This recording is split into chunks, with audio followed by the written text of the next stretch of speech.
नमस्कार मित्रांनो, तुमच्यासाठी जबरदस्त जॉब वॅकन्सी घेऊन आलेलो आहे। जिल्हाधिकारी कार्यालय यांच्यामार्फत विविध पदांची सरळ सेवा भरती निघालेली आहे।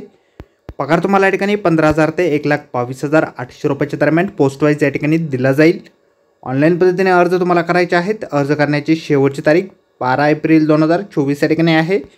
पदे जी आहेत त्या ठिकाणी शिपाई, लिपिक, सहाय्यक, वायरमॅन, प्लंबर, भांडारपाल निरीक्षक, लेखापाल, इंजिनियर, अधिकारी अशा अनेक पदांसाठी या ठिकाणी वॅकन्सी आहे। अधिक माहिती ज्या मित्रांनो, या ठिकाणी तुम्हाला अर्ज कशा प्रकारे करायचे आहेत, शैक्षणिक अर्हता तुमची काय लागेल, वयमर्यादा काय असणार आहे, सर्व माहिती डिटेलमध्ये आपण आजच्या व्हिडिओमध्ये बघणार आहोत। तर व्हिडिओ शेवटपर्यंत नक्कीच बघा।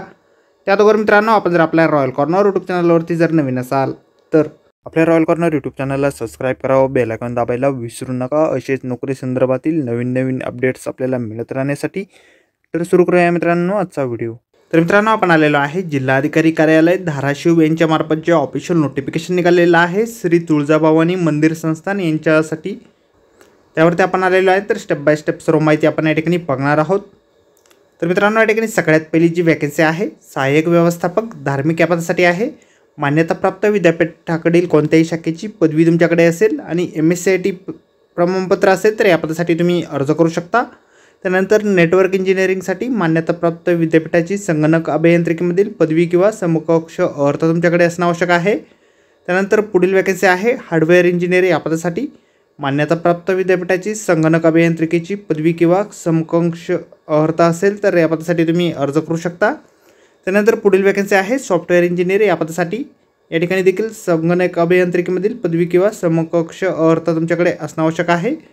त्यानंतर पुढील वॅकन्सी ठिकाणी आहे लेखापाल या पदासाठी मान्यताप्राप्त विद्यापीठाची किंवा मंडळाची वाणिज्य शाखेची पदवी तुमच्याकडे असेल आणि MSCIT सर्टिफिकेट असेल तर या पदासाठी तुम्ही अर्ज करू शकता। त्यानंतर जनसंपर्क अधिकारी या पदासाठी पुढील वॅकन्सी आहे बॅचलर ऑफ सोशल वर्क म्हणजेच BSW किंवा bachelor of business administration BBA तुमचं झालेलं असेल किंवा वृत्तपत्र विद्या किंवा जनसंज्ञान पदवी म्हणजेच BJ किंवा मान्यताप्राप्त विद्यापीठाकडील कोणत्याही शाखेची पदवी तुमच्याकडे असेल।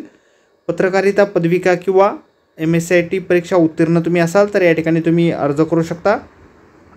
त्यानंतर पुढील वॅकन्सी ठिकाणी आहे मास मीडिया प्रमुख या पदासाठी मान्यताप्राप्त विद्यापीठाकडील कोणत्याही शाखेचा पदवीधर तुम्ही असाल। पत्रकारिता पदविका किंवा पत्रकारिता शाखेची पदवी आणि MSCIT तुम्ही उत्तीर्ण असाल तर या पदासाठी तुम्ही अर्ज करू शकता। त्यानंतर अभिरक्षक या पदासाठी पुढील वॅकन्सी आहे processing graduation degree in zoology and botany किंवा ॲनाटॉमॉलॉजीमध्ये किंवा एन्शियंट हिस्ट्री किंवा एन्शियंट कल्चर किंवा आर्किओलॉजीमध्ये झालेलं असेल तर या पदासाठी तुम्ही अर्ज करू शकता। MSCIT तुम्ही उत्तीर्ण असणं या ठिकाणी देखील आवश्यक आहे। भांडारपाल या पदासाठी पुढील वॅकन्सी ठिकाणी आहे मान्यताप्राप्त विद्यापीठाची शाखेची पदवी तुमच्याकडे असेल, MSCIT तुमची झालेली असेल, मराठी टंकलेखनाचा वेग 30 शब्द प्रति मिनिट आणि इंग्रजी टंकलेखनाचा वेळ तुमचा 40 शब्द प्रति मिनिट असेल तर या पदासाठी तुम्ही अर्ज करू शकता। त्यानंतर पुढील वॅकन्सी ठिकाणी आहे सुरक्षा निरीक्षक या पदासाठी मित्रांनो मान्यताप्राप्त विद्यापीठाकडील कोणत्याही शाखेची पदवी तुमच्याकडे असेल आणि पुरुषांची उंची 165 सेंटीमीटर कमीत कमी ठिकाणी असणं आवश्यक आहे आणि पुरुष उमेदवाराची छाती न फुगवता 79 सेंटीमीटर असणं आवश्यक आहे आणि महिला उमेदवारांसाठी उंची 157 सेंटीमीटर या ठिकाणी कमीत कमी असणं आवश्यक आहे। त्यानंतर पुढील वॅकन्सी ठिकाणी आहे स्वच्छता निरीक्षक या पदासाठी मित्रांनो पदवी तुमच्याकडे असणं आवश्यक आहे आणि स्वच्छता निरीक्षक पदविका अभ्यासक्रम उत्तीर्ण तुम्ही झालेले असणं आवश्यक आहे। सोबत MSCIT प्रमाणपत्र देखील तुमच्या ठिकाणी लागणार आहे। त्यानंतर पुढील वॅकन्सी ठिकाणी आहे सहाय्यक जनसंपर्क अधिकारी या पदासाठी बॅचलर ऑफ सोशल वर्क म्हणजेच BSW किंवा bachelor of business administration BBA किंवा वृत्तपत्र विद्या व जनसंज्ञान पदवी BJ किंवा मान्यताप्राप्त विद्यापीठाची शाखेची पदवी तुमच्याकडे असेल, सोबत MSCIT सर्टिफिकेट असेल तर या पदासाठी तुम्ही अर्ज करू शकता। त्यानंतर सहाय्यक सुरक्षा निरीक्षक या पदासाठी मान्यताप्राप्त विद्यापीठाकडील कोणत्याही शाखेची पदवी तुमच्याकडे असेल। पुरुष उमेदवारांची उंची 165 सेंटीमीटर असेल आणि पुरुष उमेदवारांची छाती न फुगवता 79 सेंटीमीटर आणि उमेदवार छाती फुगवण्याची क्षमता 5 सेंटीमीटर आवश्यक आहे। महिला उमेदवारांची उंची 157 सेंटीमीटर या ठिकाणी असणं आवश्यक आहे। त्यानंतर पुढील वॅकन्सी ठिकाणी आहे सहाय्यक स्वच्छता निरीक्षक या पदासाठी, या ठिकाणी देखील पदवी तुमच्याकडे असणं आवश्यक आहे। त्याचबरोबर मान्यताप्राप्त संस्थेचा स्वच्छता निरीक्षक पदविका अभ्यासक्रम तुम्ही उत्तीर्ण असणं आवश्यक आहे। सोबत MSc सर्टिफिकेट देखील तुमचं या ठिकाणी लागणार आहे। त्यानंतर पुढील वॅकन्सी ठिकाणी आहे प्लंबर या पदासाठी। माध्यमिक शालांत परीक्षा तुम्ही उत्तीर्ण असाल म्हणजेच 10वी पास तुम्ही असाल आणि प्लंबरच्या ट्रेडमधील ITI सर्टिफिकेट तुमच्याकडे असेल किंवा अप्रेंटिस प्रमाणपत्र तुमच्याकडे असेल तर या पदासाठी तुम्ही अर्ज करू शकता। मिस्त्री या पदासाठी पुढील वॅकन्सी आहे।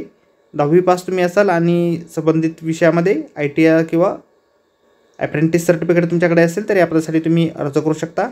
वायरमॅन या पदासाठी देखील तुम्ही 10वी पास असणं आवश्यक आहे आणि वायरमॅन ट्रेडमधील तुमच्याकडे अप्रेंटिस सर्टिफिकेट किंवा ITI सर्टिफिकेट असणं आवश्यक आहे। लिपिक टंकलेखक या पदासाठी कोणत्याही शाखेचे पदवीधर तुम्ही असाल आणि MSc परीक्षा उत्तीर्ण असाल। मराठी टंकलेखनाचा वेग 30 शब्द प्रति मिनिट आणि इंग्रजी टंकलेखनाचा वेग 40 शब्द प्रति मिनिट तुमचा असेल तर या पदासाठी तुम्ही अर्ज करू शकता। संगणक सहाय्यक या पदासाठी पदवी किंवा समकक्ष अर्थ तुमच्याकडे असणं आवश्यक आहे। शिपाई या पदासाठी 10वी उत्तीर्ण जर तुम्ही असाल तर या पदासाठी तुम्ही अर्ज करू शकता। वेतन म्हणजे पगार जो आहे तुमचा सहाय्यक व्यवस्थापक धार्मिकसाठी 38,600 ते 1,22,800 रुपये असेल। नेटवर्क इंजिनिअरसाठी देखील सेम वेतन आहे। हार्डवेअर इंजिनिअरसाठी देखील सेम वेतन आहे। सॉफ्टवेअर इंजिनिअर, लेखापाल, जनसंपर्क अधिकारी, मास मीडिया प्रमुख आणि अभिरक्षक या पदांसाठी सेम वेतन या ठिकाणी आहे। 35,400 ते 1,12,400 रुपयाच्या दरम्यान असणार आहे। त्यानंतर भांडारपाल, सुरक्षा निरीक्षक आणि स्वच्छता निरीक्षक या पदांसाठी या 3 पदांसाठी तुम्हाला 29,200 ते 92,300 रुपये इतके वेतन दरमहा दिलं जाईल। त्यानंतर सहाय्यक जनसंपर्क अधिकारी या पदासाठी तुम्हाला 25,500 ते 81,100 रुपये वेतन असेल। सहाय्यक सुरक्षा निरीक्षक, स्वच्छता सहाय्यक निरीक्षक, प्लंबर, मिस्त्री, वायरमन या सर्व पदांसाठी तुम्हाला 25,500 ते 81,100 रुपये इतके दरमहा वेतन दिलं जाईल। त्यानंतर लिपिक टंकलेखक, संगणक सहाय्यक या पदांसाठी तुम्हाला 19,900 ते 63,200 रुपये वेतन इतके दिले जाईल। शिपाई या पदासाठी तुम्हाला 15,000 ते 47,600 रुपये इतके दरमहा वेतन दिलं जाईल। तर मित्रांनो या ठिकाणी निवड जी आहे तुमची परीक्षेच्या माध्यमातून केली जाणार आहे। त्या संदर्भातील परीक्षेचे स्वरूप व दर्जाविषयीची माहिती आपल्याला या ठिकाणी जाहिरातीमध्ये दिलेली आहे। आपण स्क्रीनवरती देखील याविषयी माहिती बघू शकता। वयमर्यादा जी आहे खुल्या प्रवर्गासाठी 18 वर्षाची किमान वयमर्यादा या ठिकाणी ठेवण्यात आलेली आहे आणि कमाल वयमर्यादा 38 वर्षाची या ठिकाणी खुल्या प्रवर्गासाठी आहे। मागास उमेदवारांसाठी 43 वर्षाची वयमर्यादा आहे। दिव्यांग उमेदवार, प्रकल्पग्रस्त, भूकंपग्रस्त या कॅन्डिडेटसाठी 45 वर्षापर्यंतची वयमर्यादा या ठिकाणी आहे। त्यानंतर अंशकालीन उमेदवारांसाठी 55 वर्षापर्यंतची सवलत या ठिकाणी असेल। त्यानंतर माजी सैनिक, खेळाडू आणि अनाथ उमेदवारांना देखील सवलत या ठिकाणी देण्यात येणार आहे। वय जे आहे तुमचं 29 फेब्रुवारी 2024ला काउंट केलं जाईल। अर्ज जे आहे तुम्हाला ऑनलाईन पद्धतीने या ठिकाणी करायचे आहे। त्या संदर्भातील वेबसाईट आपल्याला जाहिरातीमध्ये दिलेली आहे। आपल्या व्हिडिओच्या डिस्क्रिप्शनमध्ये देखील वेबसाईट आपल्याला मिळेल, त्यावरून तुम्ही डायरेक्टली ऑनलाईन अर्ज या ठिकाणी करू शकता। ऑनलाईन अर्ज जे आहे ते या ठिकाणी 23 मार्च 2024 पासून सुरू होणार आहेत आणि 12 एप्रिल 2024 पर्यंत तुम्ही ऑनलाईन अर्ज या ठिकाणी करू शकता। फीस पेमेंट देखील या काळादरम्यान तुम्ही या ठिकाणी करू शकणार आहात। फीस पेमेंट जे आहे खुल्या प्रवर्गासाठी 1,000 रुपये, मागास प्रवर्गासाठी आर्थिक दुर्बल घटक आणि अनाथ उमेदवारांसाठी 900 रुपये या ठिकाणी असेल। तर आजच्या व्हिडिओमध्ये एवढंच मित्रांनो। व्हिडिओ जर आवडला असेल तर व्हिडिओला लाईक आणि शेअर नक्कीच करा। आपल्या रॉयल कॉर्नर यूट्यूब चॅनलला जर अद्याप आपण सबस्क्राईब केलेलं नसेल तर आपल्या चॅनलला सबस्क्राईब करा अशाच नोकरी संदर्भातील अपडेट आपल्याला मिळत राहण्यासाठी। तर मित्रांनो अर्ज करण्याअगोदर आपण संपूर्ण जाहिरात व्यवस्थित वाचा, त्यानंतरच या ठिकाणी अर्ज करा। जाहिरातीची लिंक आपल्याला व्हिडिओच्या डिस्क्रिप्शनमध्ये दिलेली आहे। त्याचबरोबर धाराशिव जिल्ह्याच्या ऑफिशियल वेबसाईटवरती देखील आपल्याला ही जाहिरात मिळेल। तसेच तुळजाभवानी ट्रस्टच्या वेबसाईटवरती देखील आपल्याला ही जाहिरात मिळेल।